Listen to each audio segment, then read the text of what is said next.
Bienvenidos a Escena del Crimen, el canal donde desentrañamos los casos más oscuros y perturbadores de la historia. Hoy nos sumergimos en las mentes de 5 de los asesinos más infames de la Argentina reciente. Hombres que, por diferentes razones, dejaron una marca imborrable en la crónica roja del país.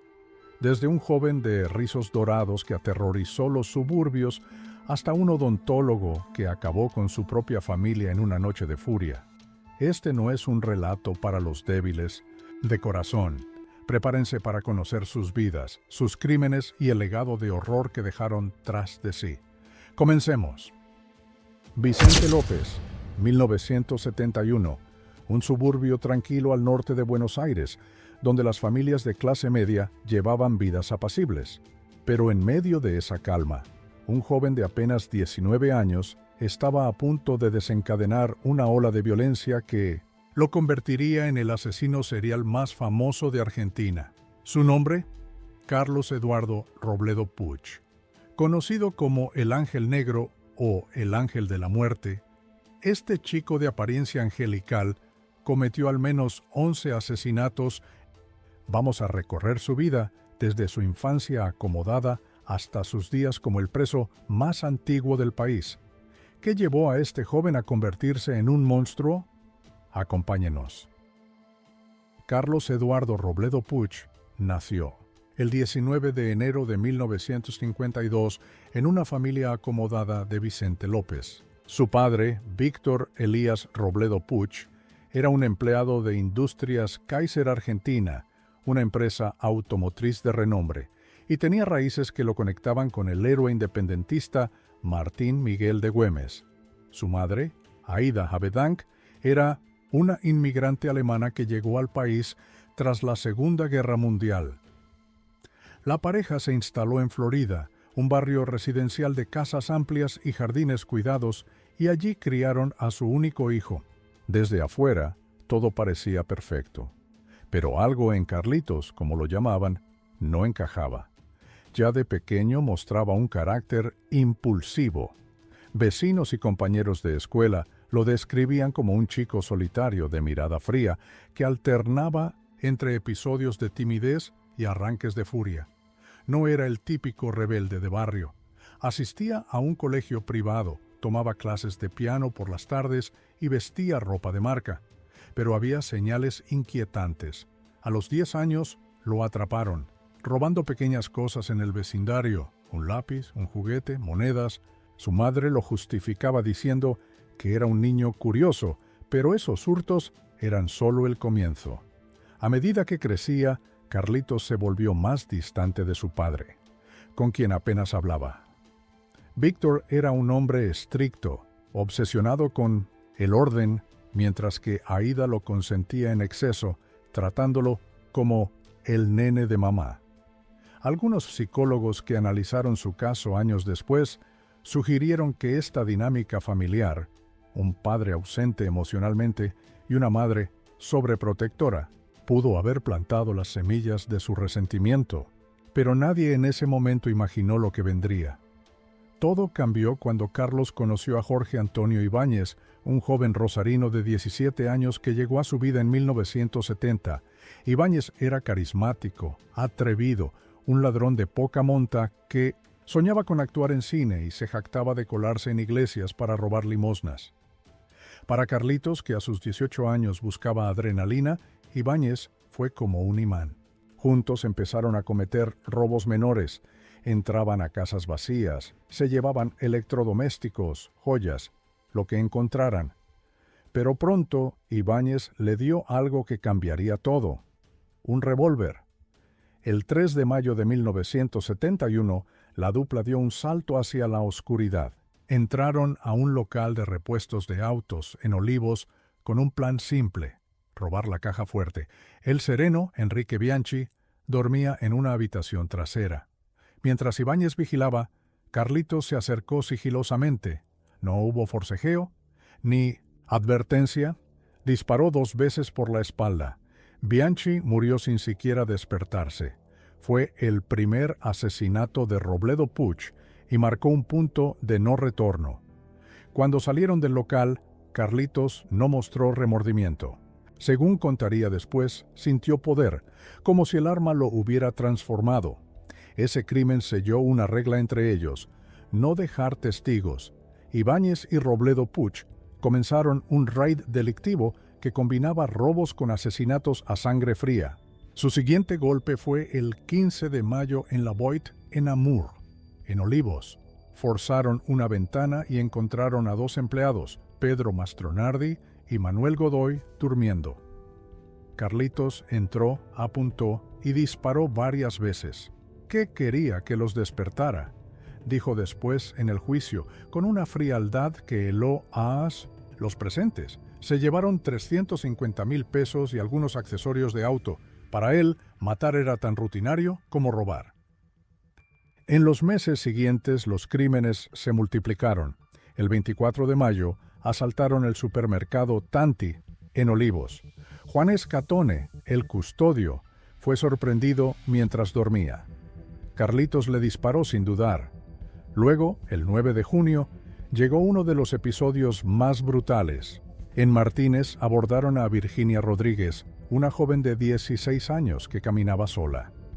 Ibáñez la convenció de subir a su auto con promesas de dinero. En la Panamericana la violaron y cuando intentó huir, Carlitos la ejecutó de un tiro por la espalda. El cuerpo quedó abandonado al borde de la ruta. El 23 de junio atacaron una concesionaria en Martínez. Bienvenido Serapio Ferrini, el Sereno, fue golpeado por Ibáñez y luego rematado por Carlitos con 2 disparos. Pasaron 5 horas abriendo la caja fuerte con un soplete y se llevaron 1,000,000 de pesos. Cada golpe era más audaz, más violento. El 15 de agosto mataron a Raúl del Bene, guardia de un supermercado en Boulogne, y el 5 de noviembre a Juan Rosas, vigilador de otra concesionaria. Siempre el mismo patrón, disparos por la espalda o mientras las víctimas dormían, pero la relación con Ibáñez empezó a fracturarse. El 1 de agosto de 1971, Ibáñez murió en un accidente automovilístico en el que Carlitos también estaba involucrado. Él siempre negó haberlo matado, pero las sospechas persisten. Sin su cómplice, Robledo Puig no se detuvo. Encontró un nuevo aliado, Héctor Somoza, un ladrón más pragmático. Juntos siguieron matando. El 3 de febrero de 1972, todo terminó. Carlitos y Somoza entraron a una ferretería en Olivos, sorprendieron al sereno, Manuel Acevedo, lo encerraron y lo ejecutaron. Luego, mientras abrían la caja con un soplete, discutieron. Somoza amenazó a Carlitos con un arma. En un giro rápido, Robledo lo desarmó, le disparó y al verlo herido lo remató. Quemó el cuerpo con el soplete y prendió fuego al lugar para borrar evidencias, pero esta vez no escapó tan fácil. La madre de Somoza dio el dato clave a la policía. Mi hijo salió con Robledo Puig. Horas después lo atraparon en una casa de tigre. Tenía 20 años y un prontuario devastador. 11 homicidios confirmados, 17 robos, una violación y 2 secuestros. En el interrogatorio, primero confesó todo con lujo de detalles. Luego, cambió su versión acusando a Ibáñez y Somoza de los asesinatos. Yo solo robaba, era un Robin Hood, dijo. Nadie le creyó. El 27 de noviembre de 1980, la Sala I de la Cámara de Apelaciones de San Isidro lo condenó a reclusión perpetua con accesoria por tiempo indeterminado, la pena más dura de Argentina. El forense Osvaldo Raffo lo calificó como psicópata, destacando su falta de empatía. Durante el juicio, Carlitos se mostró desafiante. Todos a mi alrededor mueren y yo quedo solo, dijo una vez, como si su destino fuera una maldición. Desde entonces, ha pasado más de 50 años preso, la mayor, parte en Sierra Chica y luego en Olmos. Es el recluso más antiguo del país. Ha pedido la libertad varias veces, comparándose con Ricardo Barreda, pero la justicia siempre se la negó.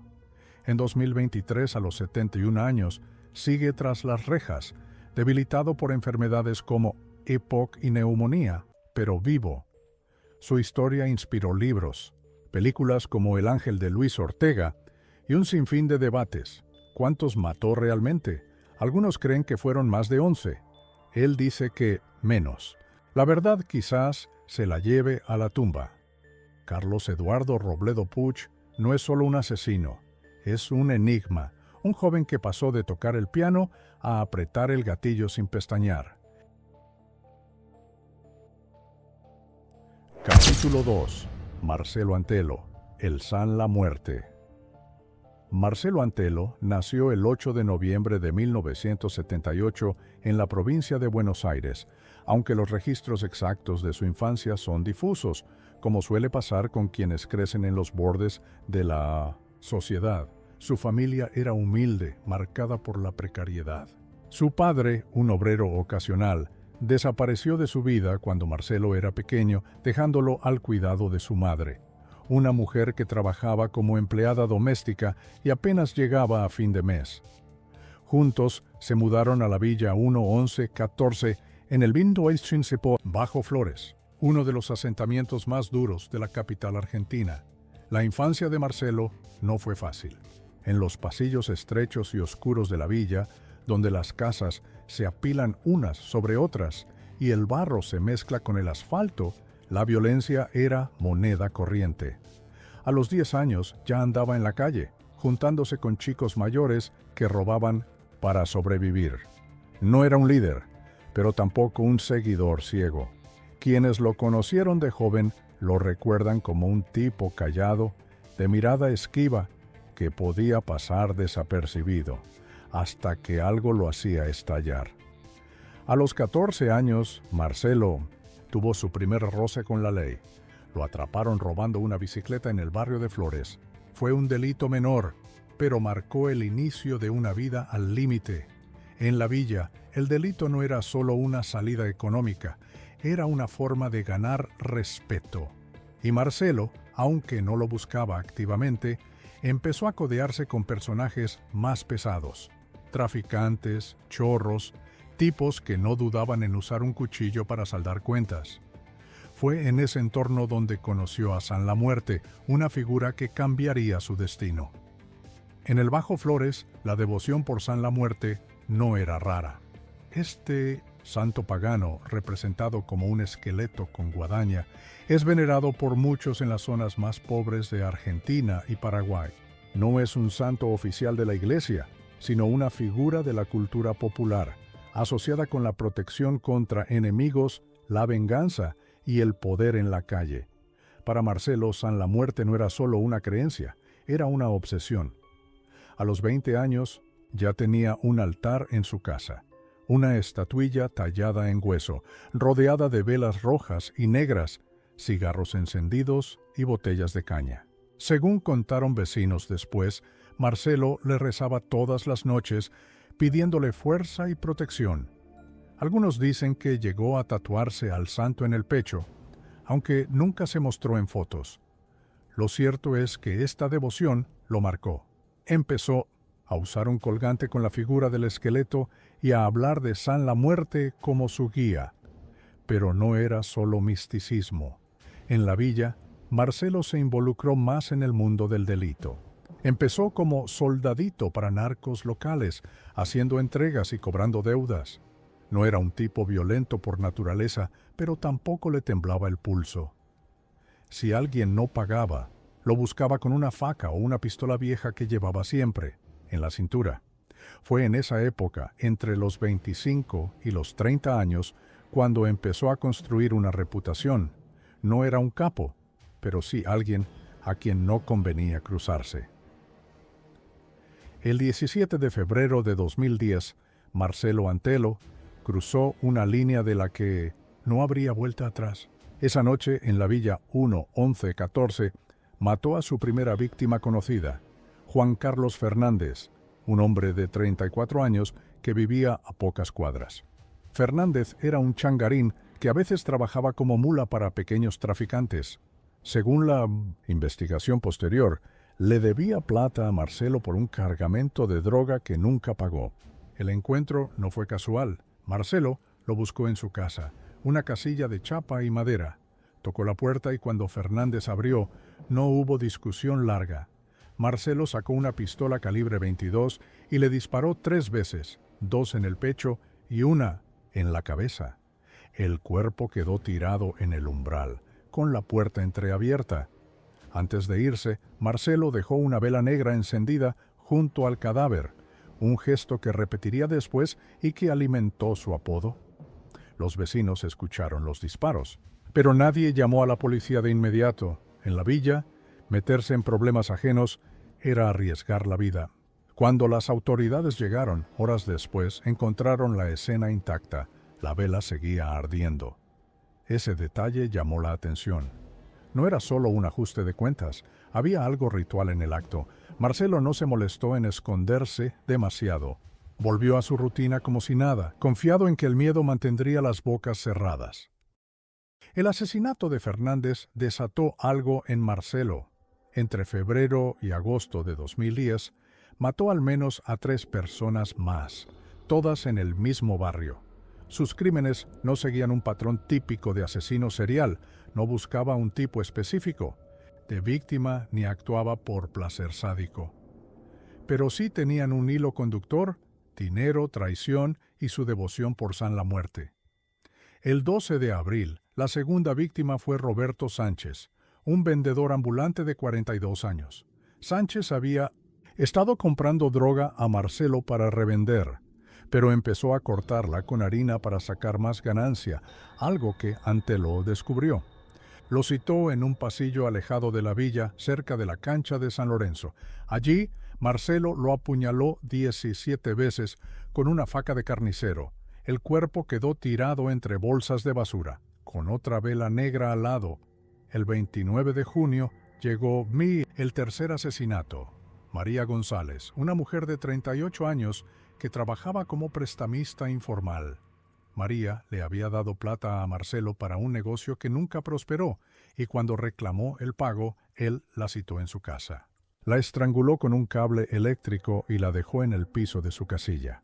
Esta vez no usó vela, pero dejó un dibujo de San la Muerte garabateado en una pared con marcador rojo. El cuarto crimen, el 15 de agosto, fue el más violento. Víctima: Luis Ramírez, un excompañero de Marcelo en el tráfico. Ramírez lo había delatado a un narco mayor por un robo de mercadería y Marcelo juró vengarse. Lo encontró en un bar clandestino de la villa. Lo sacó a la fuerza y lo llevó a un descampado. Allí lo golpeó con una piedra hasta matarlo. Le disparó 2 veces en el cuerpo y le cortó un dedo como trofeo. Otra vela negra marcó la escena. En 6 meses, Marcelo Antelo se había convertido en un nombre temido. Los rumores corrían. Decían que mataba por encargo de San la Muerte, que el santo le hablaba en sueños, pero la verdad era más terrenal. Sus crímenes eran ajustes de cuentas, venganzas y una forma de mantener el control en su pequeño mundo. El reinado de Marcelo duró poco. En septiembre de 2010, la policía de la comisaría recibió un dato anónimo. Alguien lo había visto entrando a su casilla con sangre en la ropa después del asesinato de Ramírez. El 7 de septiembre, un operativo irrumpió en la villa 1-11-14. Marcelo intentó escapar por los techos, pero lo atraparon tras una breve persecución. En su casa encontraron el arma calibre 22, una faca con sangre seca y su altar a San la Muerte, intacto. En el interrogatorio, Marcelo no negó los crímenes, pero los justificó. «Ellos me traicionaron primero», dijo, hablando de sus víctimas como si fueran enemigos inevitables. Sobre las velas y los rituales, solo sonrió y murmuró: «San la Muerte me cuida». Los peritos lo describieron como un psicópata funcional, alguien capaz de planear y ejecutar sin remordimiento, pero impulsado por emociones crudas como la ira y el orgullo. El juicio fue rápido. En 2012, el Tribunal Oral, en lo criminal en Nogazón 7, lo condenó a cadena perpetua por los 4 homicidios. La fiscalía pidió que se investigaran otros casos sin resolver en la villa, pero nunca se probaron más vínculos directos. Marcelo no apeló.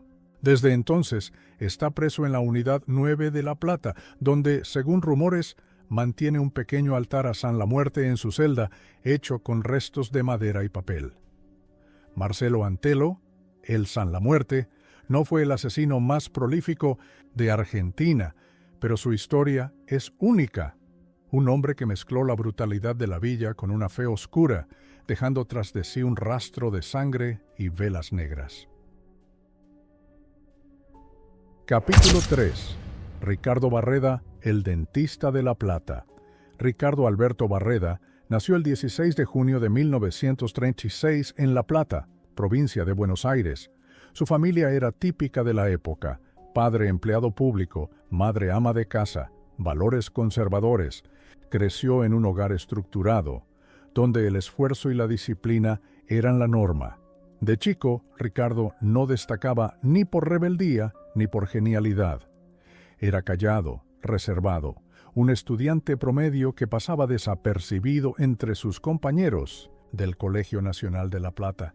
A los 18 años, decidió estudiar odontología en la Universidad Nacional de La Plata, una carrera respetable para la clase media argentina de los 50. Se recibió en 1962 con 26 años y pronto abrió un consultorio en el centro de la ciudad. Era meticuloso, ordenado, un profesional que inspiraba confianza con su bata blanca y su trato formal. Pero detrás de esa fachada había un hombre introvertido, con una vida social limitada y una tendencia a guardar sus emociones. En 1965, con 29 años, conoció a Gladys Margarita McDonnell, una mujer de 33 años, hija de una familia acomodada de ascendencia irlandesa. Gladys trabajaba como empleada administrativa y tenía un carácter fuerte, dominante. Se casaron en 1967 en una ceremonia sencilla pero elegante y se instalaron en una casa en la calle 48-423, una vivienda de 2 plantas en un barrio residencial. Tuvieron 2 hijas, Cecilia, nacida en 1968, y Adriana, en 1970. Desde afuera, los Barreda eran la imagen de la familia perfecta. Él, un dentista exitoso; ella, una esposa dedicada; las chicas, estudiantes aplicadas. Pero las apariencias engañan. El matrimonio de Ricardo y Gladys empezó a deteriorarse con los años. Según contaría Barreda después, su esposa era una mujer autoritaria, obsesionada con el control. Lo criticaba constantemente, su forma de hablar, su manera de trabajar, incluso cómo manejaba el dinero. «No había día que no me hiciera sentir un inútil», dijo en el juicio. Gladys venía de una familia con cierto prestigio y su madre, Elena Arambarri, viuda desde hacía años, vivía con ellos desde 1985. Elena, de 86 años en 1992, reforzaba el dominio de Gladys, tratándolo con desprecio y llamándolo el mantenido. Las hijas tampoco eran un refugio para Ricardo. Cecilia, de 24 años, estudiaba abogacía y trabajaba en un estudio jurídico. Adriana, de 22, estaba en la Facultad de Ciencias Económicas. Ambas se parecían a su madre, inteligentes, decididas, y, según Barreda, distantes con él. En casa, las discusiones eran diarias. Gladys lo acusaba de ser un fracasado, pese a que su consultorio funcionaba bien. Las chicas a veces se sumaban, reprochándole que no era lo suficientemente hombre. Ricardo empezó a aislarse. Pasaba horas en su consultorio o en el garaje, donde tenía un taller de carpintería. Allí, entre herramientas y madera, encontraba algo de paz. Pero también guardaba algo más: una escopeta de caza calibre 12-70, herencia de su padre, que usaba ocasionalmente para tiro al blanco. Nunca habló de usarla contra nadie hasta ese día. En los meses previos al crimen, vecinos notaron que Barreda estaba más callado de lo habitual. Algunos lo vieron discutiendo con Gladys en la vereda, algo raro en un hombre tan reservado. Otros dicen que parecía agotado, como si cargara un peso invisible. Nadie imaginó que ese peso estaba a punto de estallar. El domingo 15 de noviembre de 1992 empezó como cualquier otro día en la casa de la calle 48. Era una tarde soleada y la familia estaba reunida en el comedor. Gladys y Elena preparaban el almuerzo, mientras Cecilia y Adriana charlaban sobre sus estudios. Ricardo, como siempre, estaba en un rincón, leyendo el diario. Pero algo cambió. Según su relato, todo empezó con una discusión.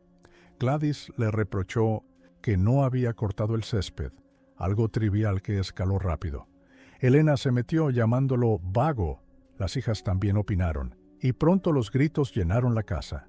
Ricardo dijo después que sintió un clic en su cabeza. «Fue como si me apagaran», explicó. Se levantó, fue al garaje y tomó la escopeta. Volvió al comedor con el arma cargada. No hubo advertencia ni ultimátum. Apuntó a Gladys, que estaba de espaldas, y disparó. El tiro le atravesó el pecho, matándola al instante. Elena gritó y corrió hacia el pasillo, pero Ricardo la alcanzó y le disparó en la nuca. Cecilia intentó escapar por las escaleras. Él la siguió y le dio en la espalda. Adriana, paralizada en el comedor, fue la última. Un disparo en el tórax la dejó sin vida. En menos de 5 minutos, Ricardo Barreda había matado a las 4 mujeres de su casa. La escena era dantesca. Sangre en las paredes, cuerpos desplomados, el olor a pólvora en el aire. Pero él no huyó. Se sentó en el sillón, encendió un cigarrillo y esperó. Horas después, cerca de las 19 horas, llamó a un amigo, Alberto Martínez, y le dijo con voz calma: «Las maté a todas». Martínez pensó que era una broma, pero fue a la casa y encontró el horror. Llamó a la policía de inmediato. La policía llegó a las 20:30 y encontró a Barreda aún en el sillón, con la escopeta al lado. No opuso resistencia. «Ya está hecho», dijo, como si hablara del clima. Los peritos confirmaron que usó 6 cartuchos, 2 para Gladys, 2 para Elena, 1 para Cecilia y 1 para Adriana. No había signos de lucha, todo fue rápido, casi quirúrgico. Los vecinos, alertados por las sirenas, se amontonaron en la calle, incrédulos. ¿Cómo un dentista respetado había hecho algo así? En el interrogatorio, Barreda dio su versión. Llevaba años soportando humillaciones. Dijo que Gladys lo maltrataba, psicológicamente, que Elena lo despreciaba y que sus hijas lo veían como un cero a la izquierda. «No aguanté más», repetía. Los investigadores encontraron cartas y notas en la casa que respaldaban en parte su relato. Gladys tenía un carácter duro y las tensiones eran reales, pero nada justificaba la masacre. El juicio empezó en 1995, en el Tribunal Oral en lo Criminal Negro 1 de La Plata. La Fiscalía pidió cadena perpetua por cuádruple homicidio calificado.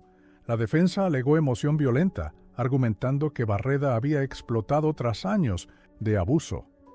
Los peritos psiquiátricos lo evaluaron. No era psicópata ni estaba loco, pero sí tenía un perfil obsesivo y reprimido. El 15 de diciembre de 1995, tras un proceso que copó los titulares, lo condenaron a reclusión perpetua. «No siento culpa», dijo al escuchar la sentencia con una frialdad que impactó al público. Barreda fue enviado a la Unidad 9 de La Plata, una cárcel de máxima seguridad. Allí, lejos de las batas blancas y los consultorios, se adaptó rápido. Leía mucho, libros de historia y filosofía, y trabajaba en el taller de carpintería. No buscaba problemas, pero tampoco mostraba arrepentimiento. En entrevistas, decía que lo que hizo fue inevitable. Esa actitud dividió a la sociedad. El caso Barreda desató un debate en Argentina. Para algunos, era un monstruo, un hombre que masacró a su familia sin motivo suficiente. Para otros, era una víctima de violencia psicológica, un ejemplo de cómo el maltrato puede empujar a alguien al límite. Feministas lo veían como un símbolo del machismo, otros lo defendían como un hombre quebrado. En los 90, su historia inspiró canciones, programas de TV y hasta un tema de Los Redonditos de Ricota. El infierno está encantador esta noche. En 2008, con 72 años, Barreda salió de prisión. Un juez le otorgó arresto domiciliario por su edad y buena conducta y se instaló en un departamento en General Pico, La Pampa. La decisión fue polémica. Hubo protestas, pero también quienes lo apoyaron. Vivió solo, alejado de la prensa, hasta que en 2016 lo encontraron en Tandil, paseando con una nueva pareja.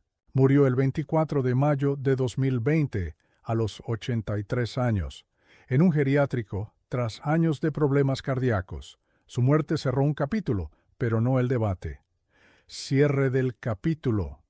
Ricardo Barreda no mató por placer ni por dinero, mató por algo que llevaba dentro, algo que explotó en una tarde de noviembre. Su historia sigue siendo un espejo incómodo para la sociedad argentina. Capítulo 4. Claudio Gil, el cazador de odio. Claudio Alberto Gil nació el 23 de abril de 1972 en el Partido de la Matanza, una zona obrera al oeste del Gran Buenos Aires. Su familia era humilde. Su padre, un mecánico de autos, pasaba más tiempo en el taller que en casa. Su madre, una costurera, luchaba por mantener a Claudio y a sus dos hermanos menores. La infancia de Gil no fue trágica en el sentido clásico, pero sí dura. La Matanza en los 70 era un lugar de contrastes, fábricas, villas miseria y una sensación constante de abandono. De chico, Claudio era inquieto, problemático. En la escuela primaria, los maestros lo describían como un niño que alternaba entre silencios largos y peleas violentas. A los 12 años, lo expulsaron por golpear a un compañero con una silla. Sus padres, ocupados con el trabajo, no supieron cómo manejarlo. Empezó a pasar más tiempo en la calle, juntándose con pibes que fumaban, robaban y buscaban líos. A los 15 tuvo su primer problema serio con la ley. Lo atraparon intentando robar una moto. Pasó unos meses en un instituto de menores, pero salió sin cambiar. A los 18, Claudio dejó la escuela y empezó a trabajar como ayudante en talleres, mecánicos siguiendo los pasos de su padre. Era hábil con las manos, pero tenía un temperamento explosivo. Sus jefes lo echaban por pelearse con clientes o compañeros. En esa época, dicen quienes lo conocieron, empezó a mostrar un rechazo visceral hacia los homosexuales. No está claro de dónde venía ese odio. Algunos especulan que pudo ser por bullying o un trauma personal, pero se volvió una constante. En los bares de La Matanza lo escuchaban hacer comentarios despectivos, a veces con risas, a veces con una furia que ponía incómodo a todos. En los 90, Claudio Gil era un hombre a la deriva. Con 20 y tantos años no tenía trabajo fijo ni familia propia. Vivía en una casa precaria en Villa Madero, una zona de La Matanza conocida por su pobreza y su violencia. Pasaba sus días entre changas y noches de alcohol en bares baratos. Fue en esa década cuando empezó a llevar siempre un cuchillo encima, una hoja de carnicero que afilaba con obsesión. Decía que era para defenderse, pero sus amigos de entonces notaron que lo sacaba en cualquier discusión, como si buscara una excusa para usarlo. En 1998, a los 26 años, tuvo un incidente que marcó un antes y un después. En un bar de Ramos, Mejía se peleó con un hombre que, según testigos, le hizo un comentario burlón. Claudio lo siguió hasta la calle y lo apuñaló en el brazo. La víctima sobrevivió y no lo denunció, pero el episodio mostró algo. Gil no solo era violento, era vengativo. Ese ataque no llegó a los titulares, pero fue un anticipo de lo que vendría. Para el 2000, Claudio vivía solo. Sus padres se habían separado, sus hermanos se mudaron y él se aisló aún más. Empezó a frecuentar zonas de Buenos Aires conocidas por su vida nocturna gay, como Palermo y el Bajo Flores. No iba a socializar, iba a observar. Algunos dicen que se hacía pasar por alguien interesado charlando con hombres en bares o plazas para luego insultarlos y desaparecer. Otros creen que ya planeaba algo peor. Lo cierto es que en 2002 ese odio encontró un blanco. El 14 de marzo de 2002, Claudio Gil cometió su primer asesinato conocido. La víctima fue Eduardo Ramírez, un chef de 35 años que trabajaba en un restaurante de Palermo. Ramírez era gay, vivía solo en un departamento en la calle Guatemala y esa noche había salido a tomar algo. Según la reconstrucción policial, Gil lo abordó en un bar fingiendo interés. Charlaron un rato y Eduardo lo invitó a su casa. Una vez adentro, Claudio sacó su cuchillo y lo atacó. Le dio 23 puñaladas, la mayoría en el pecho y el cuello. El cuerpo quedó en el living, rodeado de sangre. Gil no se llevó nada de valor. Solo dejó el cuchillo clavado en el cadáver y se fue. Los vecinos escucharon gritos, pero nadie intervino hasta la mañana, cuando un amigo de Ramírez encontró la escena. La policía tardó en conectar el crimen con un patrón. Parecía un robo frustrado o un ajuste de cuentas. Pero algo no encajaba. La hazaña era personal. El segundo asesinato llegó el 9 de octubre de 2002. Esta vez, la víctima fue Miguel Ángel Torres, un estudiante de 28 años. Torres vivía en Villa Crespo y había conocido a Gil en una plaza cerca de Corrientes y Scalabrini Ortiz, un punto de encuentro gay en esa época. Claudio lo convenció de ir a un descampado cercano. Allí lo apuñaló 15 veces y lo dejó tirado. Entre los yuyos, un cartonero encontró el cuerpo al amanecer. Otra vez, no había robo ni motivo aparente, solo violencia extrema. La policía empezó a sospechar que había un asesino serial. Ambos casos involucraban hombres homosexuales, atacados con un cuchillo, sin signos de lucha previa. Los medios hablaron de un cazador nocturno, pero Gil seguía suelto, invisible entre las calles de Buenos Aires. El 22 de abril de 2003, Claudio Gil mató por tercera vez. La víctima fue Horacio López, un jubilado de 62 años que vivía en Flores. López era un hombre solitario, abiertamente gay, que solía invitar amigos a su casa. Esa noche, Gil lo abordó en un bar de la avenida Rivadavia. Horacio, confiado, lo llevó a su departamento. Claudio esperó a que estuvieran solos, sacó su cuchillo y lo atacó con una ferocidad descomunal. 30 puñaladas, varias en la cara. Antes de irse, rompió fotos y muebles, como si quisiera borrar la existencia de López. Esta vez hubo un testigo. Un vecino vio a Gil salir del edificio con la ropa manchada de sangre y llamó a la policía. La descripción: un hombre flaco, de unos 30 años, con pelo corto y ojos oscuros, coincidía con rumores que circulaban en la comunidad gay sobre un tipo agresivo que merodeaba bares. El 25 de abril, tras un operativo en La Matanza, lo atraparon en su casa de Villamadero. Encontraron el cuchillo, ropa ensangrentada y un cuaderno con garabatos y frases de odio hacia los homosexuales.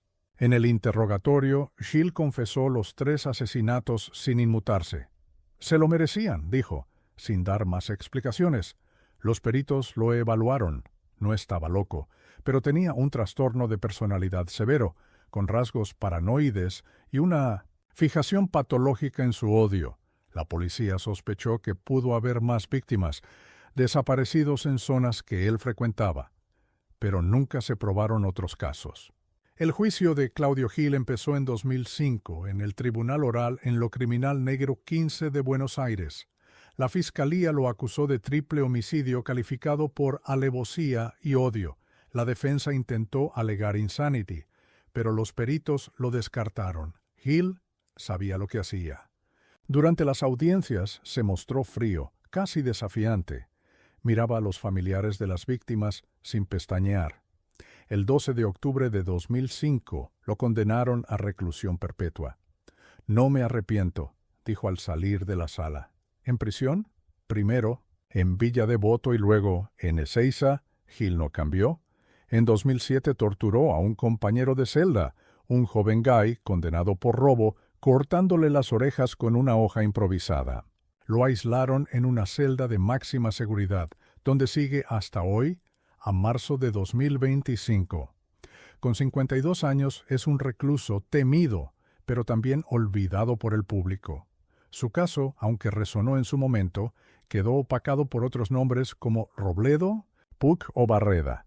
Sin embargo, para la comunidad LGBTIQ+, sigue siendo un recordatorio de los crímenes de odio que marcaron esa época. Capítulo 5. Guillermo Álvarez, el Concheto. Guillermo Javier Álvarez nació el 12 de septiembre de 1965 en el corazón de Buenos Aires, en el exclusivo barrio de Recoleta. Su familia era de clase alta. Su padre, un abogado exitoso con conexiones políticas. Su madre, una profesora de literatura que organizaba reuniones culturales en su casa de la Avenida Callao.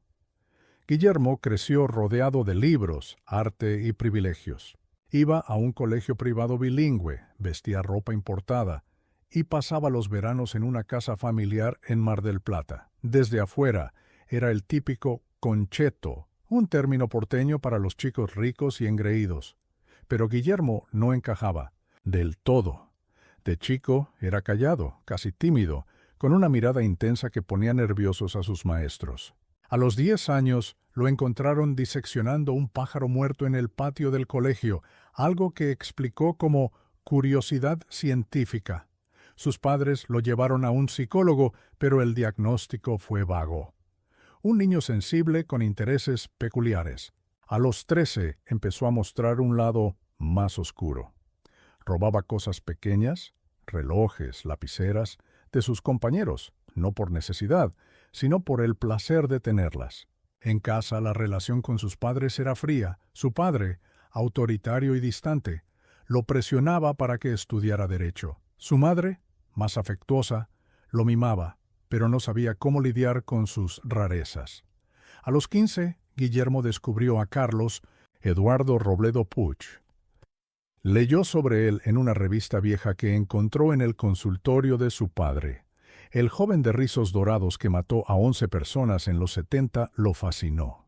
Empezó a recortar artículos, a ver documentales y a hablar de él con una admiración que preocupaba a sus pocos amigos. Es un genio incomprendido, decía, como si viera en Robledo Puig un reflejo de algo que llevaba dentro. A los 20 años, Guillermo dejó Buenos Aires. Su padre lo mandó a Mar del Plata en 1985, supuestamente para enderezarlo.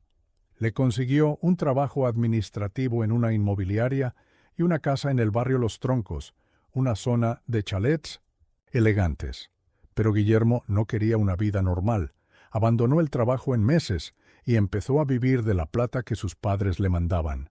Pasaba sus días solo, leyendo sobre crímenes y viendo películas violentas. Fue en esa época cuando compró su primer cuchillo, una daga de caza con mango de madera que afilaba obsesivamente. En Mar del Plata, Guillermo cambió. Adoptó un look cuidado, pelo engominado, camisas ajustadas, que le valió el apodo, el Concheto, entre los locales. Frecuentaba bares y boliches, pero no socializaba mucho. Prefería observar especialmente a las mujeres. Algunas lo recordaban como un tipo raro que hablaba poco, pero miraba demasiado. En 1987 tuvo su primer incidente violento. Atacó a una prostituta en un callejón, golpeándola con una botella. Ella no lo denunció y el episodio quedó en la nada. Pero para Guillermo fue una prueba. Podía lastimar y salir impune. Su admiración por Robledo Puig creció. Empezó a imitarlo. Llevaba un revólver que robó de la casa de un amigo y practicaba tiro en un descampado, pero prefería los cuchillos. Decía que eran más personales. En 1988, a los 23 años, decidió que no solo admiraría a su ídolo, lo superaría. Ese año cometió su primer asesinato. El 19 de junio de 1988, Guillermo Álvarez mató por primera vez. La víctima fue Laura Sánchez, una empleada doméstica de 29 años que trabajaba en una casa vecina. Guillermo la vio varias veces desde su ventana y empezó a seguirla. Esa noche la esperó cerca de una parada de colectivo en la avenida Colón. La abordó con una excusa, preguntó por una dirección y la convenció de caminar con él. En un terreno baldío, sacó su daga y la apuñaló 12 veces. Antes de irse, le mordió los pezones, un acto morboso que repetiría después. Dejó el cuerpo entre los yuyos y volvió a casa como si nada. La policía pensó que era un crimen pasional. Laura no tenía enemigos y el ataque parecía personal. Pero no había pistas. Guillermo, con su aire de chico bien, no levantó sospechas. El 3 de febrero de 1989 mató otra vez. Esta vez fue Mariana Gómez, una estudiante de 21 años. La conoció en un bar, la invitó a salir y la llevó a una playa desierta cerca de Punta Mogotes. Allí la apuñaló 15 veces y repitió el ritual de las mordidas. El cuerpo apareció al día siguiente, pero la investigación no avanzó. El tercer asesinato fue el 10 de noviembre de 1990. La víctima, Sofía Díaz, una turista PRI de 25 años de Córdoba. Guillermo la vio en la Rambla, la siguió hasta un hotel barato y la atacó en su habitación. Esta vez usó un revólver, disparándole en el pecho, y luego la apuñaló 10 veces. Las mordidas volvieron a aparecer. El caso generó pánico en Menensuelint. Mar del Plata. Los medios hablaron de un asesino serial, pero la policía no tenía sospechosos. Guillermo seguía su vida, tranquilo, confiado en su fachada de concheto. El 15 de marzo de 1991, Guillermo cometió un error. Fue a Buenos Aires a visitar a sus padres y se metió en una pelea en un bar de Palermo. Borracho, apuñaló a un hombre en la pierna. La policía lo detuvo y lo llevó a la comisaría. Encontraron el revólver y el cuchillo en su mochila y un vecino de Mar del Plata lo reconoció por una foto en el diario. «Ese es el tipo raro de los troncos», dijo. Los investigadores conectaron los puntos, las armas, su perfil, los crímenes sin resolver. Lo trasladaron a la cárcel de Caseros mientras armaban el caso. Allí, el 20 de julio de 1991, mató por cuarta vez. Su víctima fue Jorge Medina, un recluso de 30 años condenado por robo. Guillermo lo odiaba porque era demasiado hablador. Lo acorraló en el patio, lo apuñaló con una faca improvisada y le mordió el cuello tras matarlo. Los guardias lo atraparon en el acto. Ese crimen selló su destino, ya no podían ignorarlo. En el interrogatorio confesó todo. Habló de sus asesinatos con orgullo, diciendo que quería ser mejor que Robledo Puig. Él mataba por plata, yo por arte, afirmó. Los peritos lo diagnosticaron como psicópata narcisista, con una obsesión por el control y la violencia ritual. La policía cerró los casos de Laura, Mariana y Sofía y lo acusaron también por Medina. El juicio empezó en 1993 en el Tribunal Oral en lo Criminal Nevanco II de Mar del Plata. La fiscalía pidió perpetua por cuádruple homicidio calificado. Guillermo se mostró arrogante, sonreía, miraba a los jueces con desprecio. Su defensa alegó locura, pero los peritos lo descartaron. El 18 de noviembre de 1993 lo condenaron a reclusión perpetua. «Voy a salir igual», dijo al escuchar la sentencia.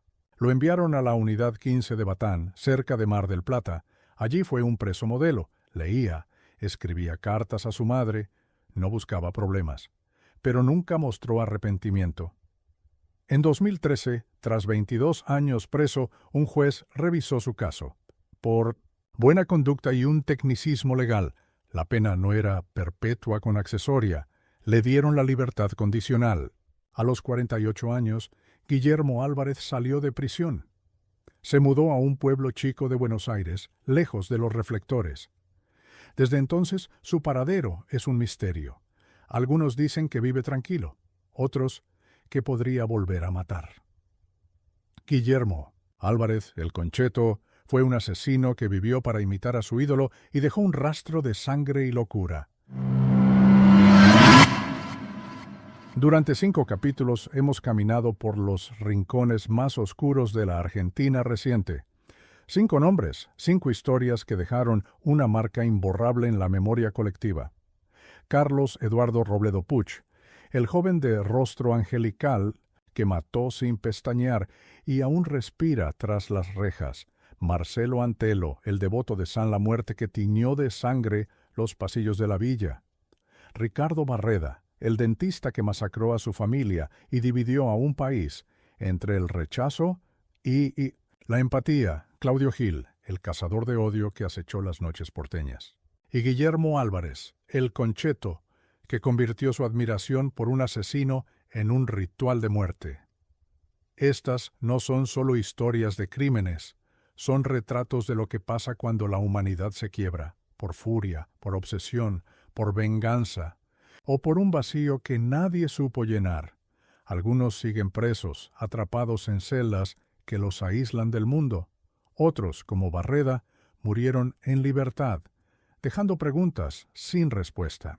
Y otros, como Álvarez, caminan entre nosotros, fantasmas de un pasado que nunca termina de cerrarse. En Escena del Crimen, quisimos traerles estas historias no solo para contarlas, sino para entenderlas. ¿Qué nos dicen estos hombres sobre nosotros mismos? ¿Sobre la sociedad que los vio nacer? Cada uno de ellos dejó víctimas, familias destrozadas y un eco que resuena hasta hoy, marzo de 2025. Sus nombres son parte de la Crónica Roja Argentina, pero también un recordatorio de que el mal no siempre viene con una cara obvia. A veces se esconde en un chico de barrio acomodado, en un devoto de un santo oscuro, en un padre de familia agotado.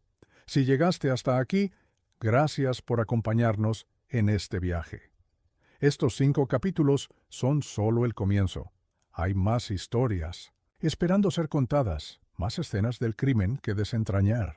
Así que, si te gustó esta serie, deja tu like, compartí este video con alguien que también quiera sumergirse en lo más profundo de la crónica negra y, sobre todo, suscríbete al canal. Activa la campanita para no perderte lo que viene, porque en Escena del Crimen siempre hay un caso nuevo en el horizonte. Nos vemos pronto, en la próxima escena.